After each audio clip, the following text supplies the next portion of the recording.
വീണ്ടും വാർത്തകളിലേക്ക് നമ്മൾ ദില്ലിയിലേക്ക് പോവുകയാണ്. ദില്ലി സ്ഫോടന കേസിൽ സ്ഫോടക വസ്തുക്കൾ തയ്യാറാക്കാൻ ഉപയോഗിച്ച ഗ്രൈൻഡറുകൾ കണ്ടെടുത്തു. ഡോക്ടർ മുസമ്മിൽ വാങ്ങി സൂക്ഷിച്ച ഗ്രൈൻഡറുകളാണിത്.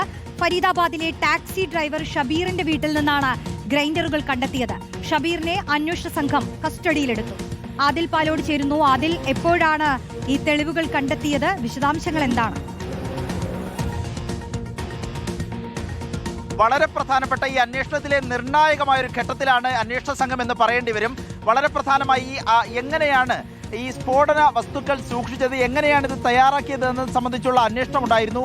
ഈ അന്വേഷണത്തിന്റെ സുപ്രധാനമായ തെളിവുകൾ, നിർണായകമായ തെളിവുകൾ അന്വേഷണ സംഘത്തിന് ലഭിച്ചു എന്നതാണ് ഏറ്റവും ഒടുവിൽ പുറത്തു വരുന്ന അപ്ഡേറ്റ്.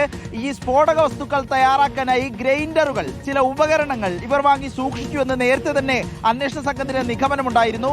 മുസമ്മിലിനെ, ഡോക്ടർ മുസമ്മിൽ, ഈ വൈറ്റ് കോളർ ടെറർ മൊഡ്യൂളിലെ പ്രധാനപ്പെട്ട ഒരു അംഗമാണ് ഡോക്ടർ മുസമ്മിൽ എന്നത്.